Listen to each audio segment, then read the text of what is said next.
I think that we find common ground on two levels. I have common ground with every lost person because I was once lost. And I have common ground with every person that is wicked because I once lived wickedly. Yeah. And we need to not be too far removed from that as we witness to the lost, reach out to the lost. And then as far as other Christians go and other churches go, we need to find the common ground across denominational lines, across all those terrible lines that we draw.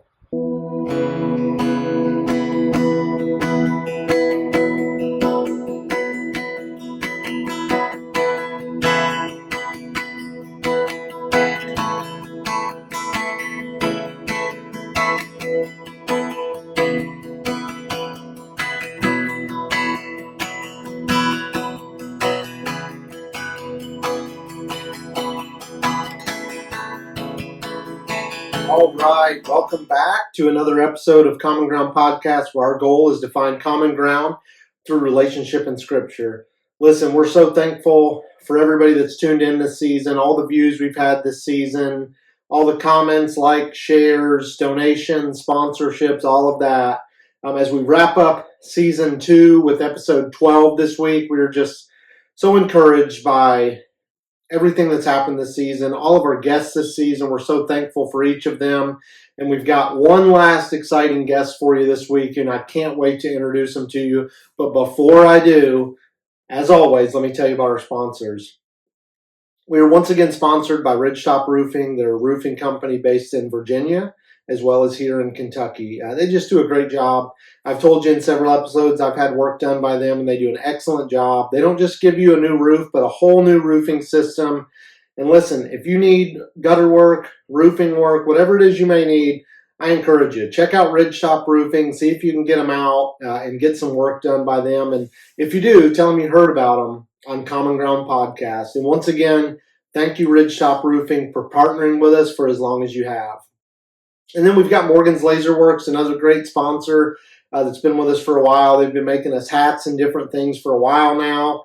They've been making us some of our T-shirts that we've been giving away on our Facebook contest. So if you've got gift needs going into this holiday season, check out Morgan's Laser Works and see if they can make something for you. They can bring your design to life with the eyes of their laser. So check out Morgan's Laser Works, see if they can do some work for you, and tell them you heard about them on Common Ground Podcast. Both of these companies are available on Facebook. You can check them out there, and their information, of course, was at the bottom of the screen. And as well, I'd like to thank Morgan's Laser Works for being with us as long as they have. So, without further ado, let's find common ground. All right, Pastor Mitch, I appreciate, man, I'm just so thankful to have you on today. I appreciate it. Well, thank you for inviting me. I'm really glad. I didn't even know about your podcast yet, and I'm glad to learn about it. Yeah, I think that's really the fun thing about getting to do this is, for one, it's good for me because more people learn about it. And then the people that know you get excited because they learn about it. So, yeah. And I just like meeting people, especially people in the kingdom. It's really fun. I do too. It's a blast. Yeah. I love meeting new people, getting to hear their stories. Yeah, that's been the whole goal. Yeah. And it's just been, man, it's fun. It's fun to get to know people. Even when we may not be, super similar in certain things, it's still just fun to meet people. Mm-hmm. Yeah. So, you are, from what you told me, you're a hunter, you're an outdoor person, you like to push the limits a little bit.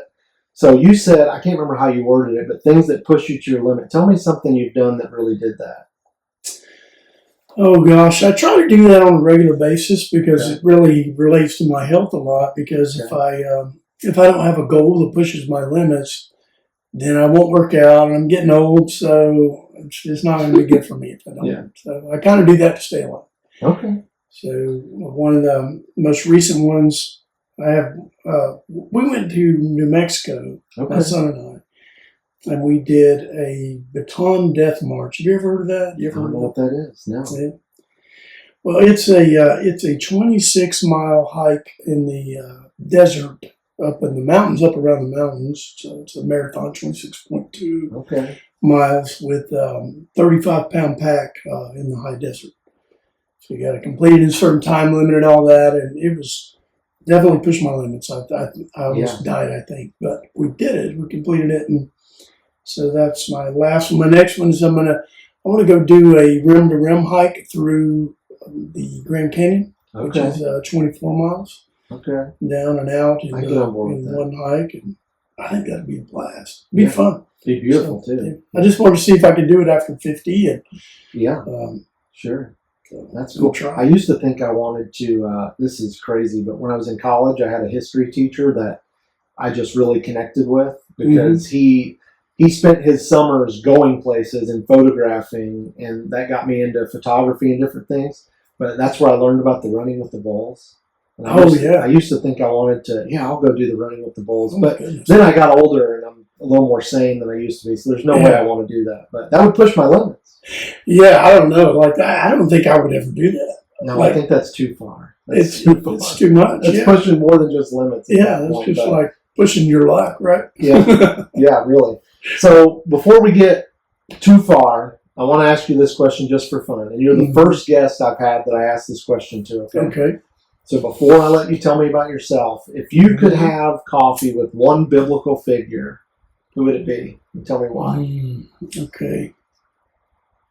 Yeah, I really don't know, but I think it'd probably be Peter. Okay. It'd probably be Peter. Okay. And the reason is actually just because he sounds super interesting and impetuous. He just says crazy stuff all the time. Yeah. And he just says what he's thinking. And he's not like a political figure at all. He's just kind of always putting his foot in his mouth. And so I'd love to hang out with him and just like talk to him and see what he thinks and see what he says and just let him talk about it. Just feel like, that's cool. Like, what was that like for you? You know, just that's cool. You know, I was thinking about this question too when I asked you today, and I started thinking, what's the craziest response I could give to this? And I thought, I think I would say I want to hang out with Goliath after David takes him out and just ask, did you really think you had a chance? I didn't want to ask that one question, but that's me being wild. So all right, tell me about you. Tell me about Pastor Mitch. Well, oh gosh, I'm 51 years old. I've been in the ministry about 27 years. I have 3 kids, 5 grandkids. Been married to my wife since she was 17. I was 18. Okay. And would have married her sooner, but she said it was too early. So that might be wise. Yeah. It's actually true.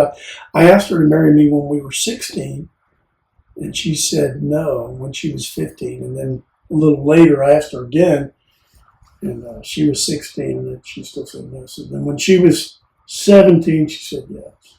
Well, it works out, didn't it? Yeah. How long did you say you guys been married? 33 years. 33 years. Mm-hmm. That's awesome. Yeah. That's a long time. And she's hopefully going to be on very soon too, so that's exciting. Yeah. And she's way more interesting than me. We'll see. She's brilliant. Yeah, I have no problem finding male guests to come on and talk to pastors and different things, but I got to get my female demographic up there so people are, so they want to listen too. And I've had some really good ones. But I gotta keep working on that. So she'll come. She'll come after the first of the year. Yeah, that'll be good. I'm excited.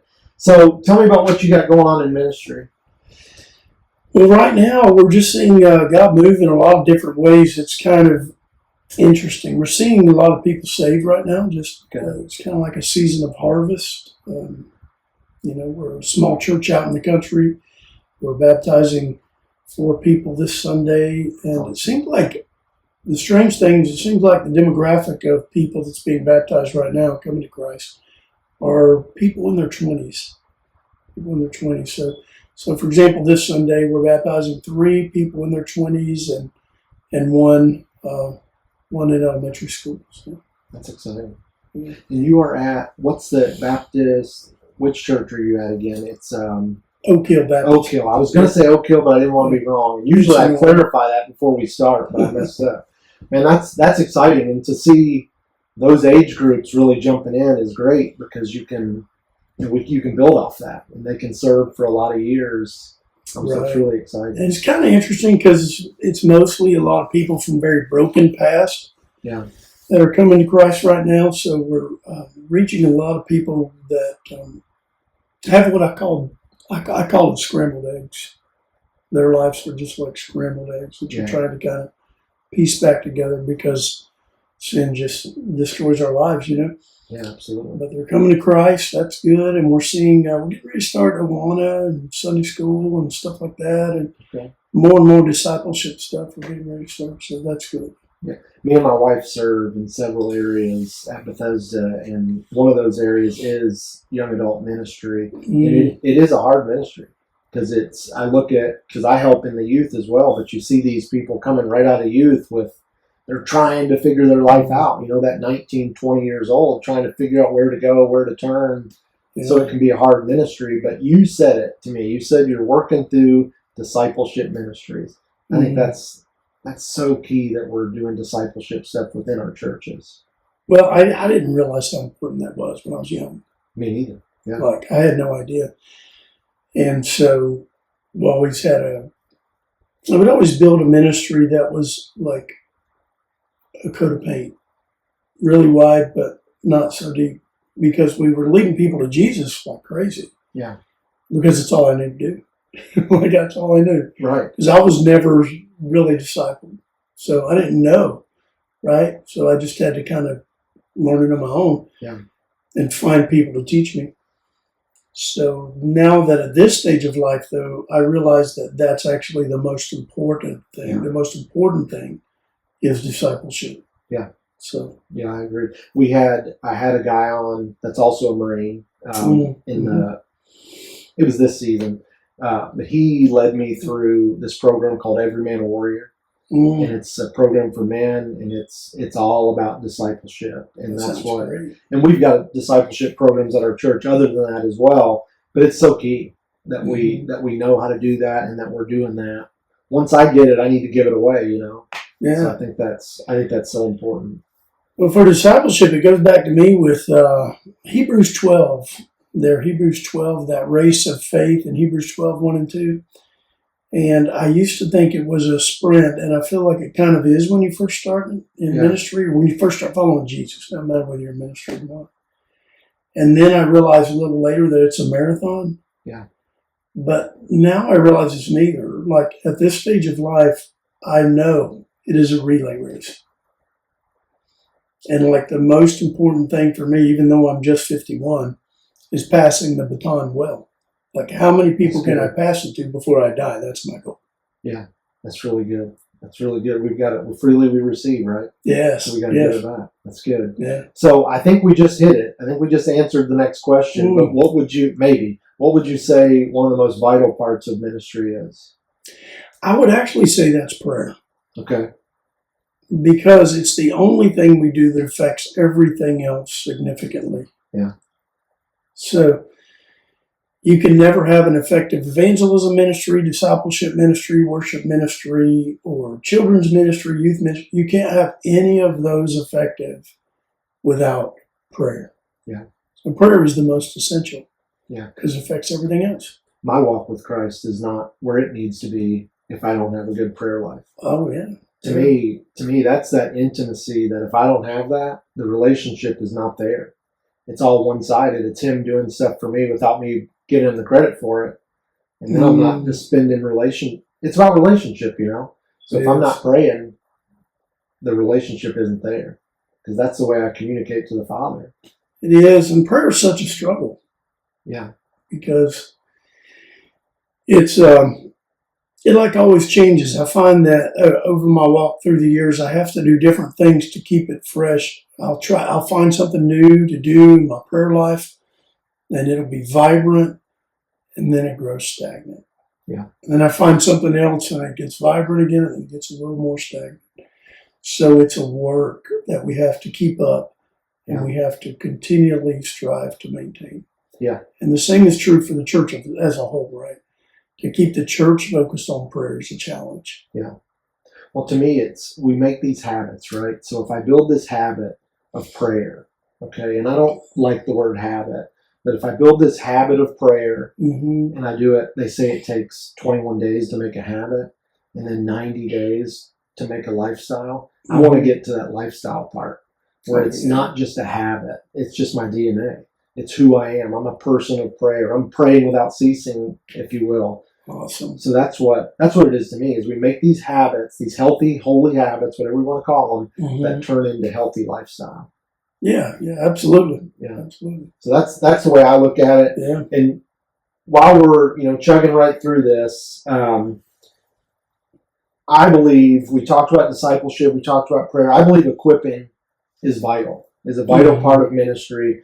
But I also see a church that's kind of lacking in that area as a whole, not just your church or my church, but as a whole. So how do you think we can help, overcome that? Well, first, I think the church as a whole is in the condition it is in because of 100 years of a lack of discipleship and equipping. Yeah. Those go hand in hand, And I think it starts with the pastors because I love pastors. Yeah.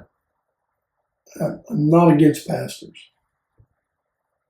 But as pastors, we have got to get over the idea that everybody needs to come to us. Yeah. Because I have seen that over and over again in churches where, I followed some pastors that were like that in different churches. And being a pastor can be a very insecure thing. Yeah. And so when a pastor starts to get a little bit insecure, he wants to become the answer man. I'm just being really honest. He wants to become the answer man for everybody.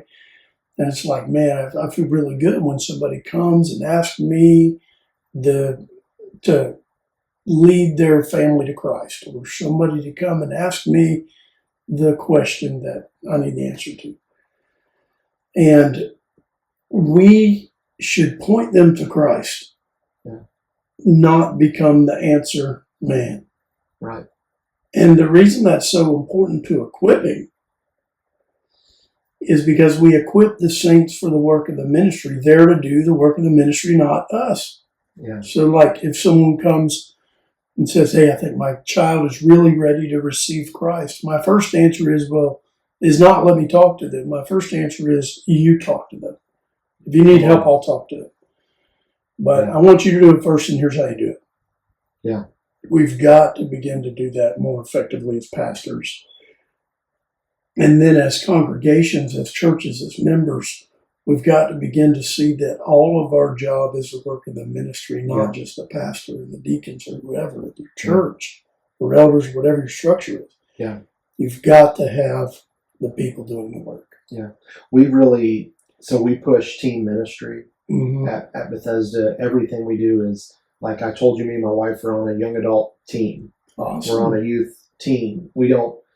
No ministry within Bethesda is not team. There's not one guy that's saying this is what we're doing.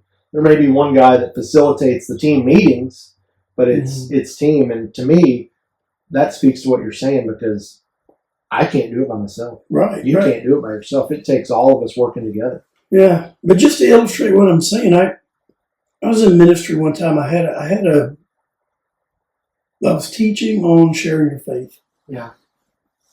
And about halfway through the series, someone came up to me and said, Pastor, I'm getting the idea that you want us to share the gospel with people. And I said, yeah, I'm glad you're getting that idea. That's what I'm going after. And their look of relief on their face. Yeah. They were like, oh, that is great. I'm glad, because that's what we thought. We've been talking about it. Some of us have been talking about it, and that's what we thought you were saying. Yeah. I'm like, yeah, of course, right? And I'm waiting for the rest of the story. And this individual says to me, well, we were wondering because sometime in the past, a pastor had taught them, you don't do that. No. You bring them to me because you might get it wrong. You might say the wrong thing. And maybe you're not educated enough or whatever to share the gospel. So you come and talk to me. And that stuff goes on more than we realize. Yeah. And that is absolutely insane. Yeah. It totally ignores the scriptures, like of the blind man who was sharing with everybody about Jesus in John chapter 9. And he didn't even know whether Jesus was a sinner or not. He's just like, I know I was blind, now I'm seeing. Yeah. And the woman at the well in John chapter 4, she is just barely saved, right? And she runs out and tells everybody in town. Yeah. So we don't have to have a degree in theology to share the gospel. Nope. And we need to be able to equip people to do that and empower them to. Absolutely. Make them feel empowered to do that so they know they can. Absolutely, because I think that's so huge, and I think churches are starting to maybe figure that out, some more than others, but I think that's so important because it doesn't say pastors go and make disciples. It just says go. Yeah. That's talking to all of us. That's talking to pastors, evangelists, teachers. That's talking to everybody. And when the scripture empowers us to do something, we need to do it. Well, let me press on that just a little bit. All right. Okay, since you brought up that scripture, I served in a role for a while when I was helping churches and pastors, and that was my full-time role. And I would go to pastors, and inevitably I would say to them, I would say, okay, you need discipleship. And they're like, yeah, we got to get discipleship going. And I would say, okay, who's the Great Commission for? Go and make disciples of all nations. Every Christian. Right, yes. That's what that means. And then I would say, okay, now tell me, who in your church qualifies to make a disciple? And they'd start counting. And they'd say, well, I have a deacon, maybe two of my Sunday school teachers, but not my other deacon, and not one of my elders, but not all of them. And I'm going, okay, you can't have it both ways. Either go and make disciples is for everybody, which means everybody can do it. Every Christian can do it. Yeah. Or it's for some elite class of people who have special knowledge. It's one or the other. Yeah. You can't have it both ways. So my definition of discipleship is just a Christian helping someone down the road that's a little further behind than they are. So like, you can disciple anyone who's not quite as far along as you are. Right. If you just got saved and you just stopped smoking crack, you can disciple the guy who still is, basically, is what I'm saying. You know? Right. Within reason, as long as you don't start smoking crack again. Of course. But you know what I'm saying? Like, you have to figure out how to make discipleship simple enough so everybody can participate. Yeah. If the Great Commission means it's for everybody. Yeah. Regardless of where I'm at in my walk with Christ, Mm-hmm. there's somebody that I can help. There's somebody that I can speak into that's not as far along as me. Yes. And we have to empower people, because when me and my wife first started going to Bethesda, it was before we were married, and she hadn't grown up in church like I had, and I had ran away from it, even through college and different things, but she wasn't familiar with any of it. But that was something she had to learn, that regardless of where you're at in your walk, you can speak into people that are not as far along as you, and you're never going to do that if the church isn't empowering you to do it, if the people you're serving the kingdom with aren't empowering you to do that. So I think that's super important. Yeah, that's awesome, man. That's awesome. So before we get too far, I got a couple questions about you. Is there like a verse, a scripture that's been like a life verse for you? Well, probably, it depends on which season of life I'm in at the time. But probably Colossians 3:3 is huge for me. For you died and your life is hidden with Christ in God. That one's been huge for me. Yeah.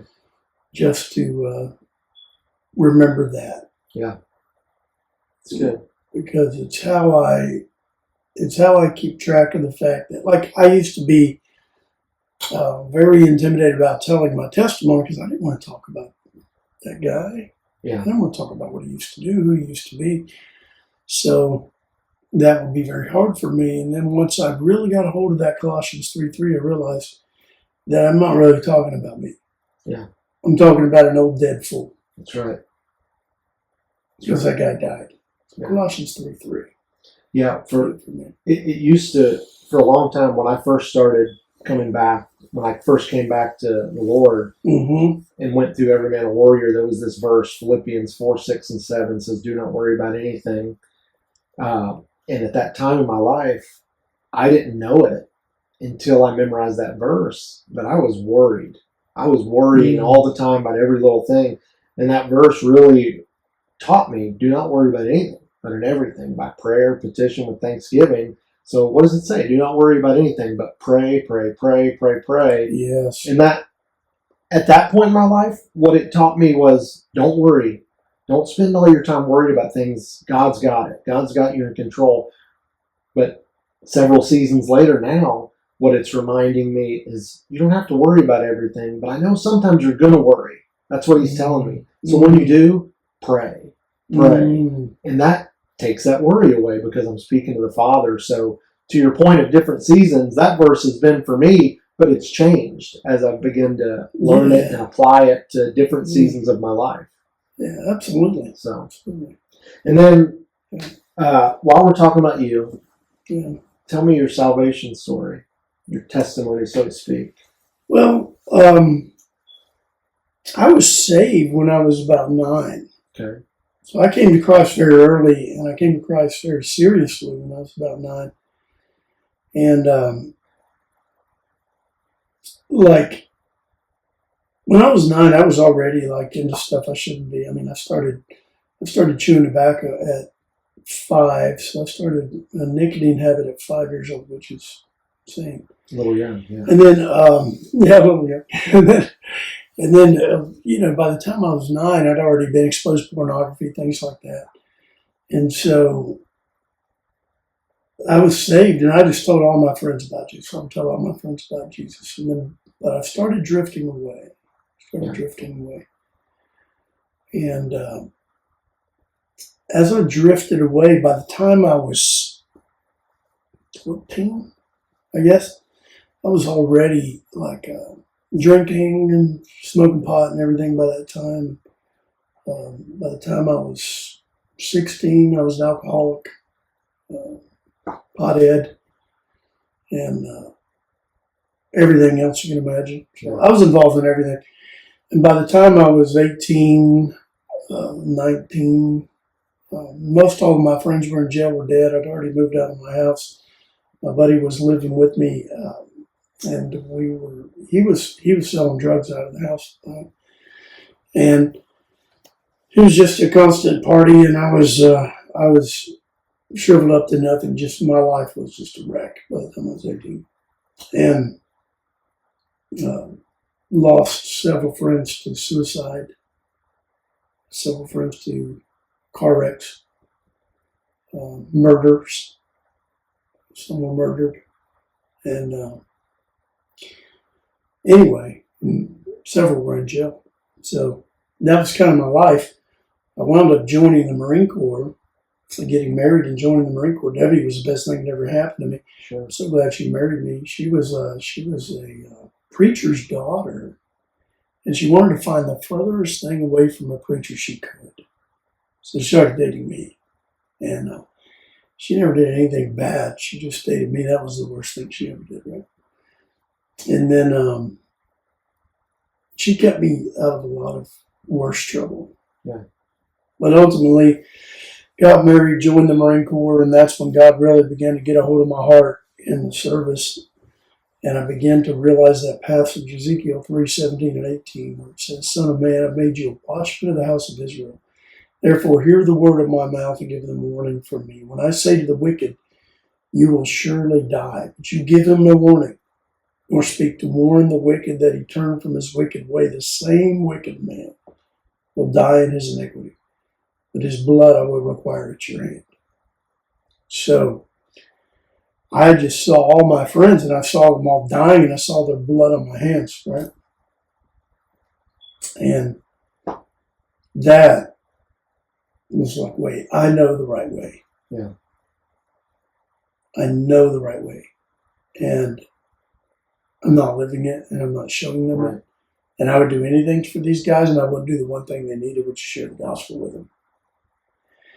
So that's kind of what God used to call me into the ministry and to call me back to himself. So then it was this long process of getting rid of everything in my life that God was just weeding these things out of my life like peeling an onion.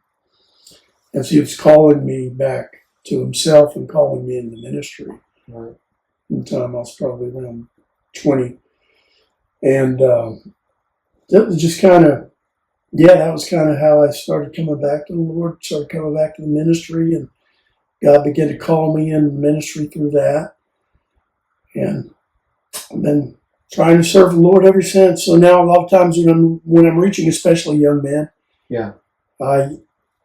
I see the faces of young men I know who I was very close with that didn't make it.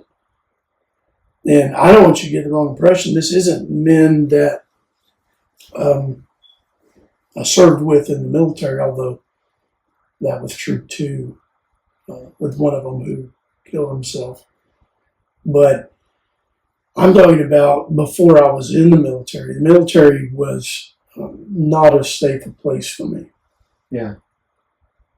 Or was a safer place, excuse me. It was a safer place for me than the lifestyle of living in the area I grew up in. So it was kind of safer there. Yeah. More structure. I think it's awesome to see. I mean, it's a great testimony because and I was similar. I grew up in church. I grew up in church till I was, till I moved out of the house at 20. I went on mission trips when I was a teenager. I did all the things. And then I went to college. And I moved out and started, doing some things, living a life I shouldn't have been living. But He never stopped chasing me. That's what's similar to your story. He never stopped chasing me down. And it's such a blessing to be reminded that He still loved me. He still chased me, even though I didn't deserve it. I didn't deserve it. And that goes back to the whole conversation we've been having about empowering people and equipping people, because there's other people going through similar things that can, receive the Lord through the Holy Spirit and begin to do this same stuff. And the reason I went through that is because of my own sinful, foolish nature. Yeah. But the other reason is because of the lack of discipleship in my life. Sure. Right? Yeah. So I want to disciple people well so that this doesn't happen. So that they don't start well and then stumble and get into all trouble. Absolutely. And our lives can be an example. We can share some experiences, and not the ones that we don't want to share, but the ones that can bless somebody and help them see, don't do this, do better than this. Do better than I did. Yeah, do better than this. But here's what happened when I messed up. Here's what you should do. Yeah. So, God disciplines every son who He receives. That's right. That's right. And I'm so thankful for that. Absolutely. So the name of my podcast, as you know, is Common Ground Podcast. I feel like the Lord gave me that title, and I read this verse to everybody that comes on. It says, it's 1 Corinthians 9:22. When I'm with those who are weak, I share their weakness, for I want to bring the weak to Christ. Yes, I try to find common ground with everyone, doing everything I can to save some. How do you think, as believers, we can live that verse out better? That's a really good question. I think that we find common ground on two levels. I have common ground with every lost person because I was once lost, and I have common ground with every person that is wicked because I once lived wickedly. Yeah, and we need to not be too far removed from that as we witness to the lost, to reach out to the lost. And then as far as other Christians go and other churches go, we need to find the common ground across denominational lines, across all those terrible lines that we draw. And I think they're around the gospel. I think those common lines are around the gospel and around the fundamentals of the faith. And that's where we need to see revival. To see revival, we've got to have that unity. Yeah. And I think we've got to have a unity even across denominational lines, across all those other lines that we create around the gospel and around the fundamentals of the faith. So the fundamentals of the faith are like the inerrancy of Scripture. If you don't believe the Bible, we don't have common ground as Christians, right? If you don't believe that Jesus died and rose from the grave, we're probably not going to have any common ground on that basis. So those fundamentals of the faith like that is what I'm talking about. The big things. Yeah. The big things. And let's not worry about the tertiary issues, the little things that we can disagree on. And I find that I don't get along well with religious people who like to maximize and focus on the details that we differ on. Yeah. So it probably drives me most crazy to see like religious people arguing about stupid issues on Facebook. And Titus speaks to that, right? Yep. When he says, avoid someone who is arguing over genealogies and arguing over words and arguing over holy days and arguing over all this stuff. Avoid them. Yeah. And I get that because it's like we got work to do. We got people to disciple. We got lost people to reach. We have other people who we can have common ground with and get along just fine. Yeah. And like, for example, a brother who believes that they can lose their salvation. I don't believe that, but I don't care if you believe that, because to me it's not a fundamental primary issue of salvation. Yeah. And we can get along just fine.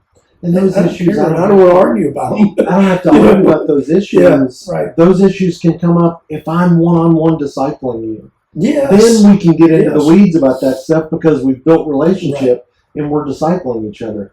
But other than that, who cares? let's just get along. Let's just get along. And it's not like if I'm being asked to join your church and become a member of your church, those are things that I'm going to want to know and I'm going to want to read about. Yeah. But not if you and I are going to participate in an evangelistic event together with our churches. Not if you and I are going to pray together. Not if you and I are going to go witnessing and sharing the gospel with people together. I could care less what you believe about that. Yeah. You know what I mean? Yeah. I think that's key, and I think we too often we're just looking at the dirt. We're looking at the junk that doesn't matter, and it's time. This community is packed with Bible-believing churches. Yes. And if we can all start to get together on some things, I mean, the men's conference at Parkway was a big part of that. 36 churches, I think it was. Yeah. That's awesome. Mm-hmm. And, one of the guys that I met that day, I reached out to me and the table group that we were in, reached out today just to, hey, you guys need me to pray about anything. Yeah. That's what we should be doing. Doesn't mean I have to go join Parkway Baptist Church. That's right. No, I'm dedicated to the church I'm at. That's right. But we can still be we're serving the same God. Yeah, that's right. Same situation. We're in the same kingdom together. Yeah. So let's just serve together. Absolutely, man. And but not only that, we can get more done together than we can. Oh, yeah. From time to time, you'll see like competition between churches and different things. But, there's a field that there's no competition for. And it's reaching the lost, because nobody's really doing that effectively much, right? Like, there are people doing it effectively here and there. I'm not saying that. But, like, if you just want to reach lost people, that field's wide open, man. If you want to, argue over swapping sheep, then you're just barking up the wrong tree. It's a waste of time. It's true. And because there's always, and let's be real, there's always church hoppers. Yeah. There's people that will go, inevitably, and I'm not saying anything bad about it, it's true, they'll go from church to church in different places where there's a lot of Bible-believing churches. Yeah. You never can seem to be content. And to try to compete for that group of people, it's insane. Yeah. Why? Because they're usually problematic anyway. Just go out for lost people, disciple them. Yeah. And then you create your own problems to fix in your church. That's true. That's what we're called to do, That's what we're called to do. We're called to do. That's good. Yeah. So with that being said, when did you, I guess, what drew you to ministry? When did you, I know when you decided that, because that happened in the Marines, but what do you think drew you into that? Well, the only thing that drew me into it was God, because I was the guy who was uncomfortable in front of people unless I was drinking. I didn't read my first complete book until I was 20 years old, 21 years old. Failed the ASVAB 3 times to get in the Marine Corps. I was severely dyslexic. I even opted out of the GI Bill because I never thought I would go to college, so I had to pay for my own college.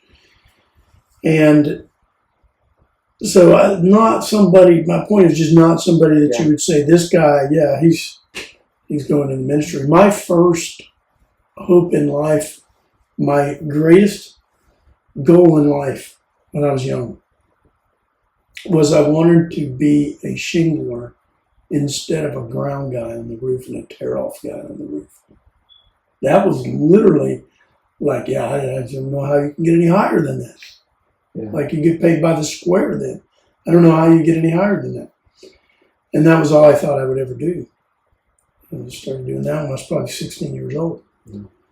So that was it for me. So to find myself here now is really an insane journey of God, that I'm able to have education, and I'm able to have God at work in my life, and have a great family. And but the only thing that drove me into the ministry was God and Him showing me the lostness of the people around me that were dying and going to hell. That was it. That's what the whole time you're telling that, I'm just thinking, but God. Yes, but God. You know, Yes.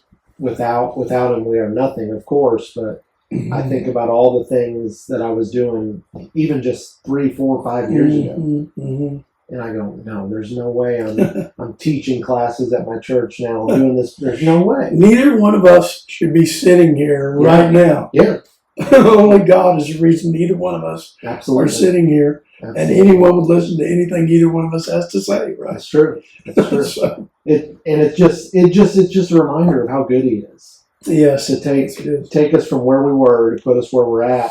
And I just want to tell people about it. yes, Yes. When I remember that, when I start to really reflect on that, I'm like, man, the people I work with or people I come in contact with that don't have it, like, oh, you got to get it. You got to. I just want to share it as much as I can. So that's awesome. That's right. Awesome. So a couple more things. So we've kind of talked about some of this, but how do you think the church can be more effective in reaching people that, maybe walked away or aren't there at all? Yeah, so those that have walked away, I found the only thing that can reach them is prayer and bringing them back in that way. Depending on because prayer breaks down those walls and those barriers. Yeah. And then to reach those that haven't been reached, especially, the thing that we've got to do is we've got to pray. And we've got to teach people to have a vibrant relationship with Christ, because one thing I found about sharing the gospel is the times in my life when I share the gospel the most are when I am closest to the Lord. Come on. Not the times when I've known the most, Yeah. not the times when I've been the most educated, but the times when I've been the closest to Jesus are the times when I share the most. Because it's just natural then to share about what's going on in your life. Yeah. So people do not, it's not that they don't know how, it's that they're not close. Yeah. Because when you're close, you talk about the things that are close to your heart. It's true.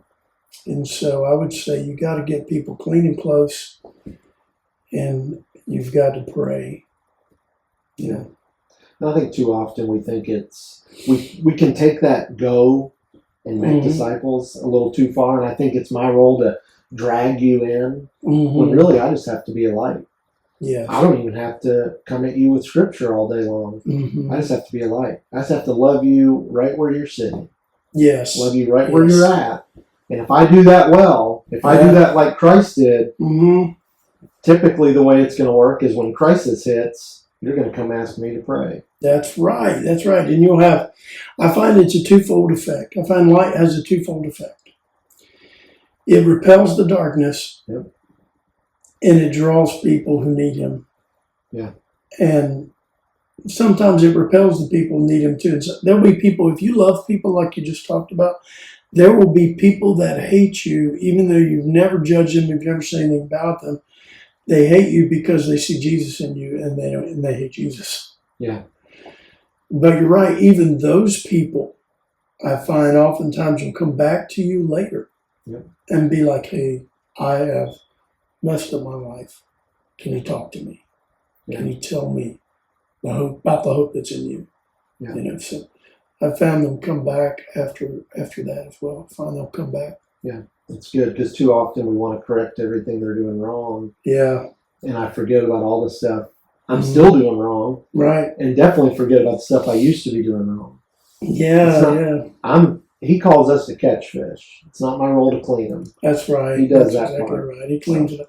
Right. And he cleans different things at different times. Like, it never ceases to amaze me whenever someone is saved, how the things that I think they should clean up first are different than the things God thinks they should clean up first.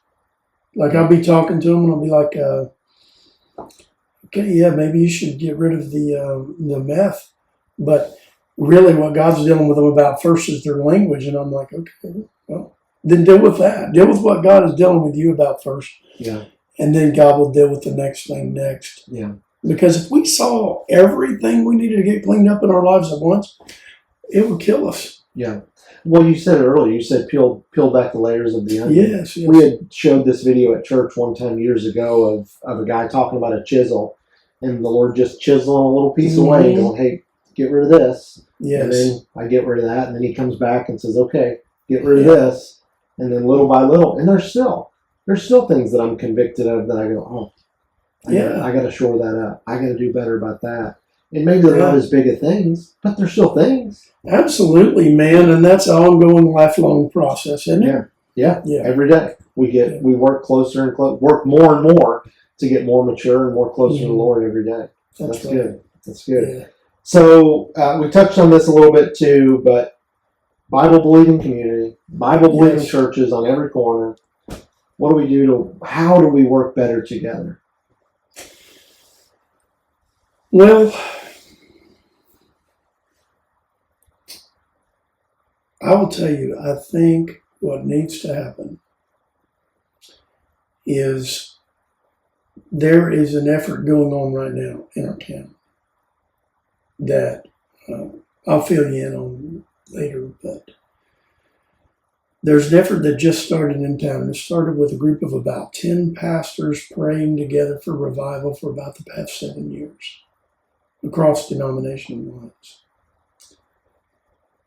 And it's a whole long story, but God drew this guy to town here that started interacting and praying with this group of pastors. And his thing is this. He says, what if our churches gathered around the gospel and each church committed to develop 2 teams in their churches? One team of people that will go out and share the gospel weekly, every week. And one team that will commit to intercessory prayer every week. Yeah. What if we just did that? Yeah. And then those pastors and the people in those churches, whoever those people may be, pastor or not, get together and say, yeah, I have those teams in my church. Let's pray together and let's keep those teams strong and let's keep those teams going, where every church is doing 2 things: intercessory prayer and sharing the gospel. Yeah. If we did that, and we did that together, then maybe later on sometime, maybe we come together for do stuff together, do a big worship service together at a neutral location somewhere, whatever. Yeah. If we did that, I think it might change this whole community. Yeah. We could see a regional revival. Absolutely. I think it's Pastor Kenny Rager, right? Yeah. Kenny's a buddy of mine. He's the one that told me at one point that I needed to talk to you. When he came on, and this has been a while ago, but he told me that if everybody in Hardin County were to show up at church on Sunday morning, there's not enough churches. There's not enough seats. Not even close. So it's like, close. Let's get to work. Yeah, I think it's like 88% was the last statistic I saw of Hardin County residents don't go to church anywhere. Yeah. And you and I both know that the other percentage of people, 15%, whatever it is, or less than 15%, 10, 12%, whatever, we know that half of them are lying about going to church, right? Sure. It's just true. I mean, Yeah. because there's so many people that you'd say, even in my church, that if you were to say, hey, do you go to church? And they'd be like, yeah, I go to Oak Hill Church, man. I go to Oak Hill Baptist Church. And I'd be like, on Easter? Like on Easter. Right. And don't get me wrong, I'm glad you come to church on Easter. Yeah. But you're not a faithful church member here if you just come on Easter. That's right. So I think the percentage is probably somewhere closer to 8% of our residents are in church anywhere on a Sunday morning. I'd say that's probably more accurate. Yeah. And that just speaks to, the work we have to do. And like you said, we got to start praying together. We got to start spreading the gospel together. That's good. Yeah. That's good. So, last two things. So, can you think of a funny moment in ministry that you'd care to share? Something that's happened? Ministry is hilarious. And I actually think I'm going to write a book on just the funny stories of ministry. Yeah, come on. I think I am. But I'll tell you the first one. And when I tell you it, you're going to say I'm pulling your leg. And I'm telling you the honest truth from beginning to end. Honest. I believe you.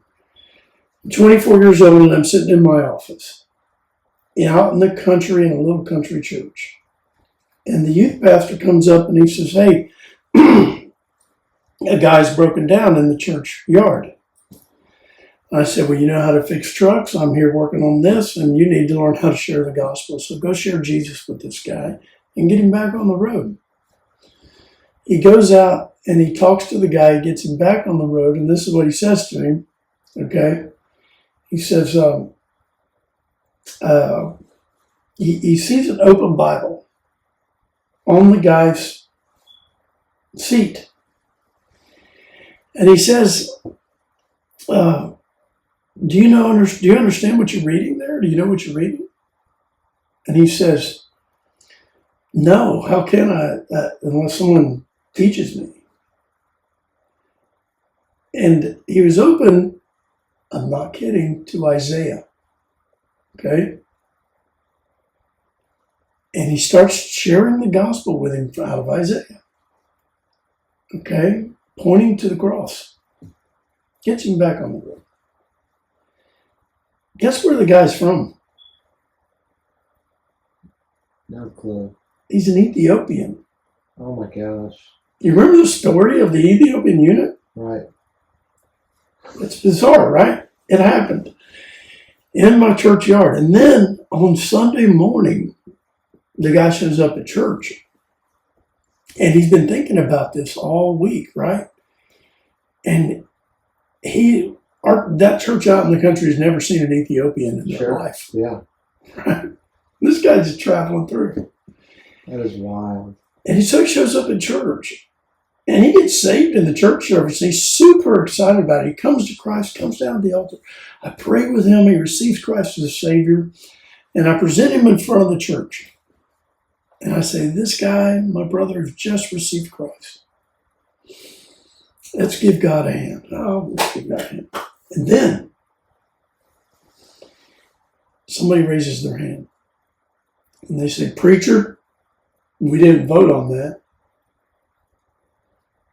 And I said, excuse me, you must be mistaken. He's not getting baptized today. He's not joining the church today. He just came and received Christ. And then somebody else raises their hand and says, preacher, he knows that, but we always voted on that. We always vote on that in this church. Isn't that bizarre? I don't even like that. Yeah, even worse. No. And then, so I just looked at the congregation. I looked at him, and this guy doesn't know what's going on. He's not been off the boat very long from Ethiopia to start with. And he is just grinning ear to ear. And he's still standing there like, what are these people talking about? And so I just looked at everybody and I said, well, God can save him if he wants to. We don't vote on that anymore. I never heard really, anything that's else over. about it. Yeah. Like, but the thought that I'm like, and that's when I realized I'd only been there, I'd been there less than a year. Yeah. And that's when I realized how lack of discipleship Yeah. people actually have had. Yeah. That they even have no understanding of salvation. Because if you think that the congregation has to vote on whether or not you can be saved, You're then lost. you don't understand salvation at all. Yeah, come Right. on, that's for sure. Like, That's you don't I get mean, I remember growing up in church when they voted on stuff. I remember yeah, a lot of those they things, voted on but all not kinds of that. stuff. Right, no. Not that. No, that's I bizarre. don't remember that. No. It's bizarre. So, well, before we wrap up, Yeah. is there anything we didn't cover? Anything you'd like to share? An encouragement for anybody? Anything else? Oh gosh, I don't know. I would say this. I would say that God is always calling. Answer his call. Yeah. Like, we need more people to step up and answer the call of God in their life, to follow him in whatever ministry he gives them to do. Yeah. Because he is always calling. And we need to step up, especially now. I heard a statement years ago where a man said, I would rather be, I don't remember who said it, but he said, I would rather be Peter and John asleep in the garden than a Christian asleep in these impregnated times. And I often think about that. Yeah. Now is not the time to sleep. No, it's time to go. Yes. It's time to go. Absolutely. That's good. Well, Pastor Mitch, this has been fun. Yeah. It's been fun. Good hanging out with you. Yeah, I appreciate it. It's been fun meeting you. This was, first time we really got to interact, so this is cool. Yeah. So I appreciate you coming on. Yeah, thank you. All right. Thank you for tuning in to another episode of Common Ground Podcast, the final episode of season 2. It's kind of wild that we're already at 24 episodes of Common Ground Podcast, and it's just been such a fun ride to this point. So with that being said, we're going to take the next several weeks off, take a little bit of a break, prep for season 3, do some other things. But during that time, I ask that you follow us on Facebook, subscribe to the YouTube channel, like our videos, comment on the videos, do all those things that we've always asked you to do. And we really appreciate that support. I just love that you guys are getting in there and watching the videos and staying tuned each week for what's new with Common Ground Podcast. We will still be posting things during the break. We'll be trying to encourage you to watch some episodes maybe you missed, get caught up on some of the past episodes. I'll be doing some new shorts and different things. So we have not completely stopped. We're just taking a little break from episodes to prep for season 3. So with that being said, during this time, I just ask that you stay tuned. Be excited. Season 3 is going to be exciting. We've got some great things coming for season 3. So before I let you go, before I wrap it all up, let me tell you about our sponsors. Once again, we were sponsored by Morgan's Laserworks. They do great custom gift ideas, custom hats, custom shirts, tons of different things. So check out Morgan's Laserworks. See if they can design something for you. Maybe a tumbler as a gift for somebody. Maybe a hat, maybe a shirt, whatever it may be. Check them out. They're available on Facebook, and their information's here at the bottom of the screen. And then we've also got Ridgetop Roofing, who's a great roofing company based in Kentucky as well as Virginia. If you've got roofing needs, reach out. Give them a call. They've done work for me. They do a great job. So check out these companies. Let them know you heard about them on Common Ground Podcast, and you'll be blessed for doing so. And I just appreciate them for joining us for the last, I don't even know how many episodes. They've been with us for a while. So it's greatly appreciated. Thank you, Morgan's Laserworks. Thank you, Ridgetop Roofing. And then with that being said, we're going into the holidays. We're going into the last of 2025. So spend the next couple months really focusing on the Lord. Focus on the real reason for the season. Focus on what he's done in your life and what he continues to do in your life. And I pray that you have a blessed holiday season. And I pray that you're ready to go in January, geared up for 2026, and geared up for a new season of Common Ground Podcast. So let's spend these next several months finding common ground. God bless.